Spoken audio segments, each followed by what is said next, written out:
The truth about homesteading. I'm going to try to give you my honest opinion on the homesteader life. First of all, I'd like to say, anybody can write anything they want in a book. They can make a video. They can explain to you how wonderful it is. And it's kind of like other social media platforms. You don't always get the whole picture. Kind of like Facebook, you get, you see these people put the happy parts on there.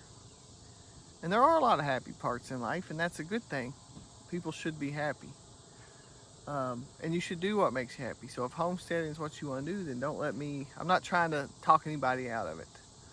But I know several people that have moved in to our area where we live, central Kentucky.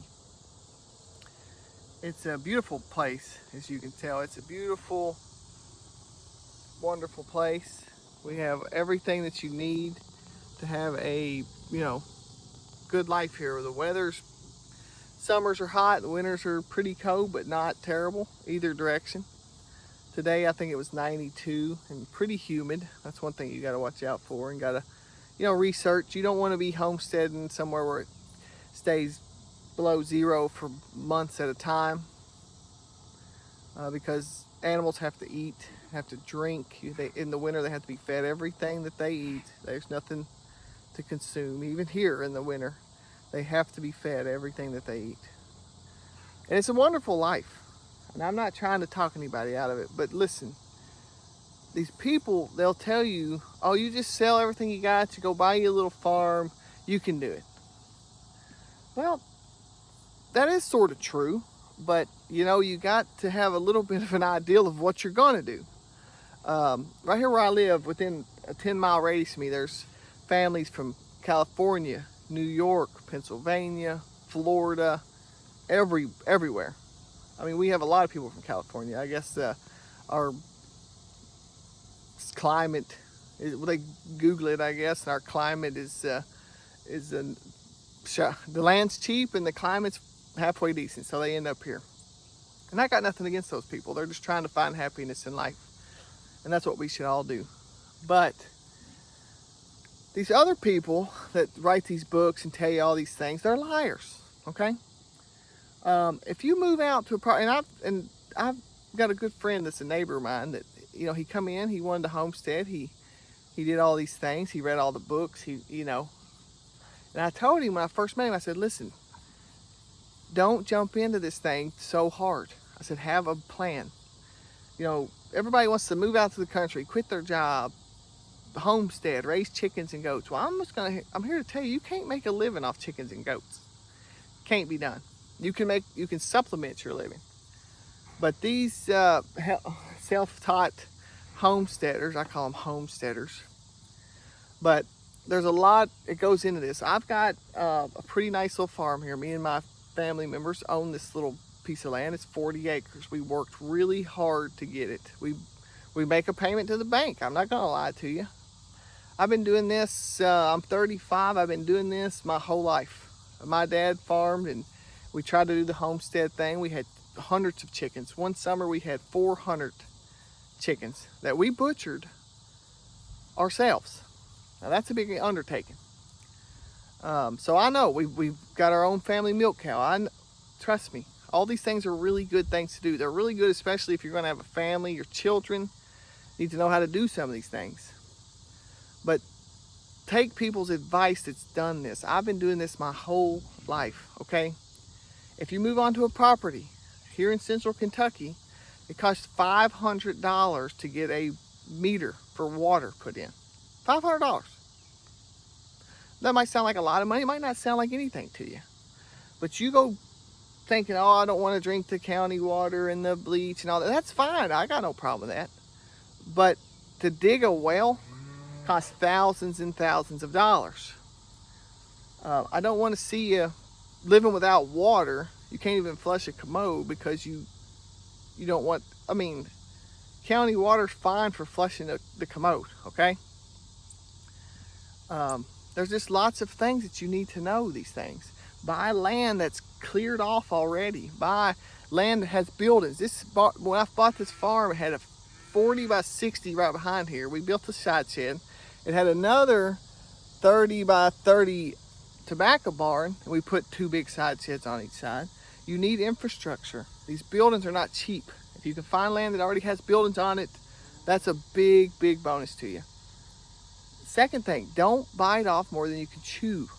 If you are a one-man operation, or maybe a man and a woman and a couple kids, and you plan on doing a small homestead, you don't need 40 acres.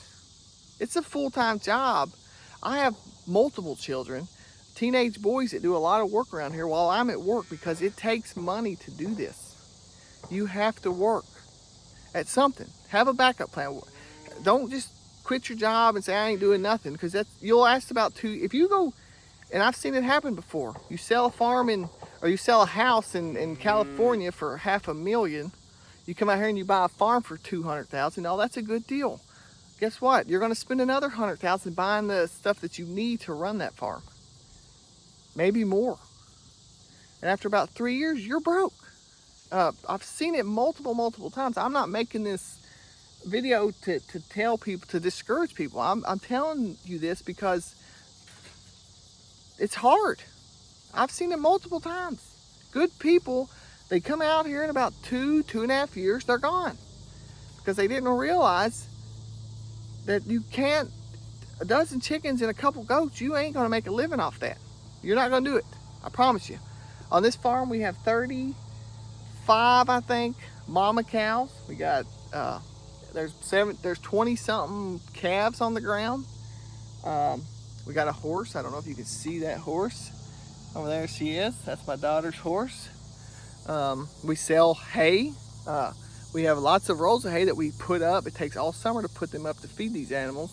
And then we sell the small square bales. And that's kind of a niche market that we got into, and it's a good one. Not everybody can make small square bales of hay, but if you can sell them. We've sold out 4,000 or 5,000 square bales the last 4 or 5 years. So find something that you can do and do it well. And don't think that you don't need money. You do need money to do this. I'll give you a couple examples. These little calves over here in this pen. Those calves we just weaned a couple weeks ago. They're about 8 or 9 months old. Well, it'll be another 2 or 3 months before we can sell them. So that's close to a year before you get any income off of your animals. I'll give you a little math. This spring, I bought a dozen big old nice black cows, heavy bred. Well, after about 2 months, they all calved. One died, so now I had 11. I spent $15,600 on those 12 cows. And they were good ones, so that might sound a little high. But those calves, you can see them. You might have seen them walking around out here. Little bitty old calves. It's going to be a year before I get 1 penny of my money back. And not just the initial investment of the $15,600. I have to feed these mamas. I have to put fertilizer on the ground. I have to roll all this hay. I have to spend diesel and time. Multiple hours a week go into just preparing for winter.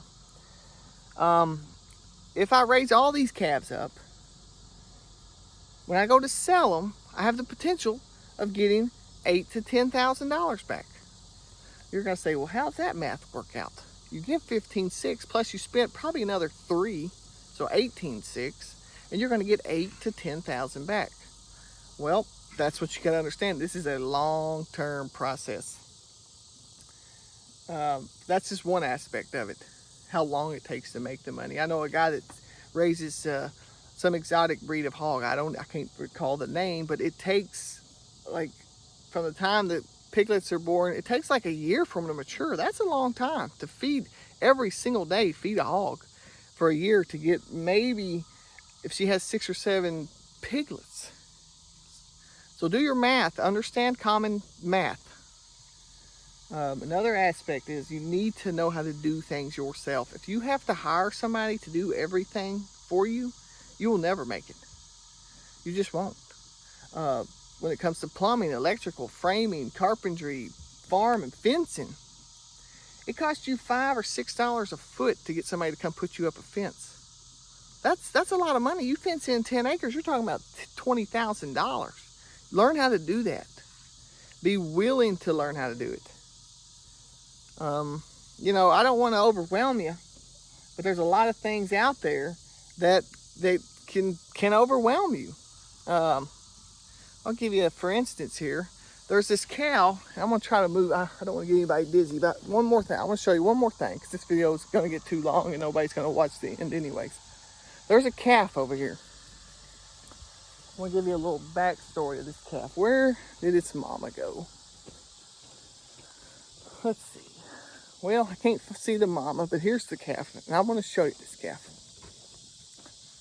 This is one of the cows I bought. You know, they were good cows. But let's see if we can get him. All right, here he is. He's running off. That little red and white calf right there. You see that calf? That's a good looking calf.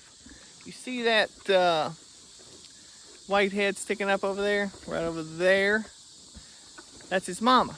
Well, about 2 weeks before that cow calved, she had a vaginal prolapse, which basically, if you know anything about animals or even humans, the pressure of that calf pushed her insides out, basically. I mean, that's what that means.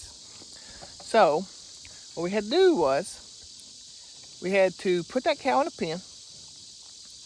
The vet called the vet. He come and stuffed everything in, and it's a really a vulgar way of doing things, but he did. He pushed it all in, stitched her up, which I'm not going to get too graphic, but he looked like shoestring and stitched her up. Here she is. She's getting ready to walk past us. That cow right there, okay? And here was his instructions to me. Check that cow every 3 to 4 hours. And when she gets ready to start having her calf, I have to cut those strings. Well, that's all good and well if she's going to calve tomorrow, but she didn't. It was 2 weeks of every 4 hours getting up, setting an alarm for the middle of the night, walking out with a flashlight in my pajamas, and checking on that cow. Well, after about a week of that, I was tired of it. But I made it. I made the whole time, 2 weeks. I get home from work. Sure enough, she's laying there pushing. Nothing happened because she's sewed shut. Well, so I called my dad. We get her in the chute. We put her in there. We cut the ropes. After about 2 hours, still nothing. You could tell she's pushing, but nothing's happening. Well, that calf was trying to be born backwards. Hoof, back, feet first. And that's, in the cow business, that's a no-no. If that happens, 95% of the time, the calf is dead. That's a wasp. Anyway, making this long story short, we pulled that calf backwards.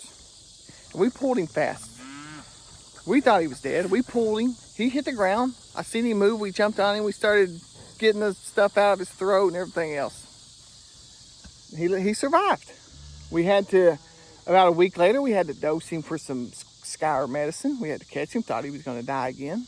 He didn't. Now he turned out to be a really nice big old bull calf. But that's just a story. That was a lot of work. And I have a 40-hour a week job selling windows. It's just life, okay? I'm not trying to talk anybody out of it. It's a good life. If you can tell by my bad camera work, I really enjoy it. I like the cows.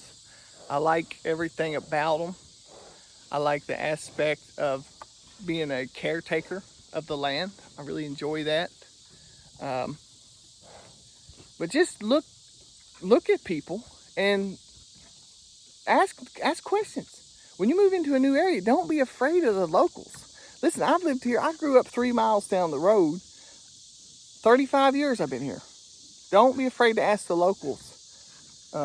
Ask them things. They've been here a long time. They know the climate. They know who to call when you need something. When you need a plumber, most of the time they do it themselves, but if you can't, then they know who to call. It's just, I get so tired of seeing people make the same mistake over and over again. And you can probably hear in the background that we support the Second Amendment, obviously. That's my neighbor. But, and that's part of what you got to get used to out in the country. You know, if you like this video, and, you know, I only have a few subscribers, but if you happen to watch this and you like it, then go ahead and subscribe. And I can give way more advice. I got a bunch. Don't buy too small of a tractor. That's the first thing these guys do. They move in here and they buy a 30-horse tractor. You know what a 30-horse tractor is good for? Nothing. Absolutely nothing. But yeah, I'm going to cut this off because this video is getting kind of long. But, you know, don't be afraid to ask people. I've been doing this for my whole life. I love it. I wouldn't trade it for anything. But I've seen too many good people fail because they went into it with the wrong ideals of how it was going to be. But yeah, if you like the video, subscribe, like it, do whatever. I don't know. I don't have that many subscribers, so I don't really care. If somebody watches this and learns something and says, hey, I want to think about this, then it helps somebody. Thanks.